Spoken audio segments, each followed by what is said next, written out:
Hello everyone, आज का जो टॉपिक रहेगा difference between myopia and hypermetropia रहेगा।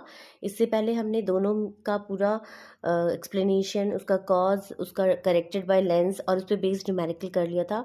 अब जो मेन पॉइंट है मायोपिया एंड हाइपरमेट्रोपिया के, हम वो डिस्कस करेंगे। तो देखिए, मायोपिया में हमने पढ़ा था कि इसको नियर साइटेडनेस बोलते हैं। ठीक है, क्या बोलते हैं? नियर साइटेडनेस बोलते हैं। यानी इसमें पास की चीज़ें तो दिखाई देती हैं बट दूर की चीज़ें नहीं दिखाई देती हैं। ठीक है, और हाइपरमेट्रिया को बोलते हैं फार साइटेडनेस या लॉन्ग साइटेडनेस भी बोलते हैं। ठीक है, इसमें दूर की चीज़ें दिखाई देती हैं बट पास की चीज़ें नहीं दिखाई देती हैं। ठीक है, और दूसरा है इसका जो इमेज फॉर्म्ड होती है वो front of the retina formed होती है। तो इमेज फॉर्म्ड एट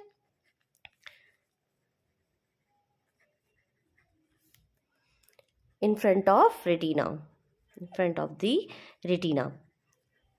ठीक है, रेटिना पहले ही कन्वर्ज होता है, इसमें सारी रेज जो है पहले ही कन्वर्ज हो जाती हैं। ये पूरा एक्सप्लेनेशन मैं वीडियोस में बता चुकी हूँ। ठीक है, और इसमें कहाँ फॉर्म होती है? ये behind the retina, image formed at behind the retina.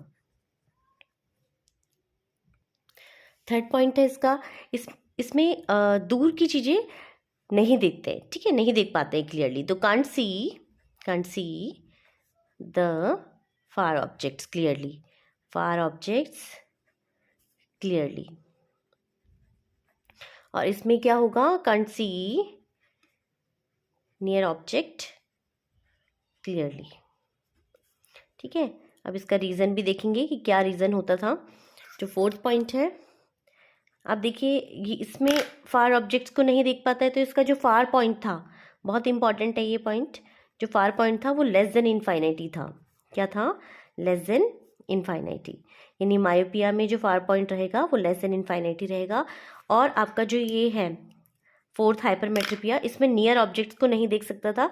तो कितना कम से कम देख सकता है नियर ऑब्जेक्ट को? नियर, जो नियर पॉइंट होगा वो क्या होगा? नियर पॉइंट वो होगा more than 25 centimetre away from the eye lens. ठीक है, फिफ्थ पॉइंट आपका रहेगा, इस जो ये मायोपिया का जो करेक्शन है वो किस लेंस से किया जाता है? तो corrected by using concave lens. ठीक है, कॉनकेव लेंस।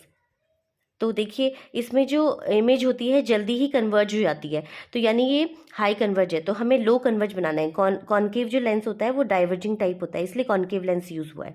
ठीक है, और इसमें आपका इसमें हो जाएगा, इसमें हाइपरमेट्रोपिया में किसे यूज़ करेंगे? Corrected by using convex lens. ठीक है, आई होप आपको ये पॉइंट समझ में आ रहे होंगे। हमने यहाँ पे कॉन्वेक्स लेंस क्यों किया है? क्योंकि ये जो है लो कन्वर्जिंग है, रेटिना के पीछे बन रही थी। तो इसमें क्या होगा? हमें हाई कन्वर्जिंग बनाना है, तो आपकी जो बनेगी वो एग्जैक्टली रेटिना पे बन जाएगी बाय यूजिंग कॉन्वेक्स लेंस। ठीक है, सिक्स पॉइंट है आपका, इसका जो कॉज है, इसका जो रीज़न है वो क्या है? तो पहला जो रीज़न है उसमें हमने पढ़ा था, ये जो है आइलेंस की जो कन्वर्जिंग पावर है वो क्या है? हाई हो जाती है, या शॉर्ट, जो आपकी फोकल लेंथ है वो शॉर्ट हो जाती है। ठीक है, और इसका जो दूसरा रीज़न है वो क्या है? इसकी जो आई बॉल थी वो इलांगेटेड हो जाती है अलोंग इट्स एक्सिस, या फिर बोल सकते हैं ड्यू टू आई बॉल, जो आई बॉल यानी ये जो पोर्शन है, ये आई बॉल है, eyeball being too long. ठीक है, along its axis being too long. ठीक है, तो ये आपका कॉज हो गया किसके लिए? मायोपिया के लिए।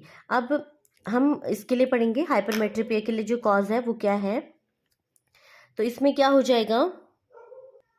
इसमें हमने पढ़ा था कि जो रेटिना के पीछे बन रही थी, यानी इसमें लो कन्वर्जिंग पावर थी, हमें इसको कन्वर्ज करना है रेटिना पे। तो हम कौन सा लेंस यूज़ करेंगे? कॉन्वेक्स लेंस यूज़ करेंगे। ठीक है, तो इसमें जो रीज़न है, पहला रीज़न है low converging power of the eye lens. अगर कन्वर्जिंग पावर लो है तो इसकी जो फोकल लेंथ हो जाएगी वो ज़्यादा हो जाएगी। देखिए, फोकल लेंथ इसकी ज़्यादा दिखाई दे रही है।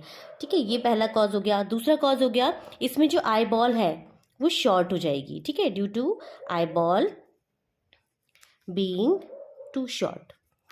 आई होप आपको ये जो पॉइंट्स हैं समझ में आ रहे होंगे। तो यही है आपका पूरा। ठीक है, मेन जो था मायोपिया का और हाइपरमेट्रोपिया का जो बेसिक डिफरेंस है वो ये सब है। बाकी इसकी जो डिटेल्ड वीडियो है मैंने बना रखी है, और आई होप आपको ये जो पॉइंट्स है समझ में आए होंगे। Thanks for watching.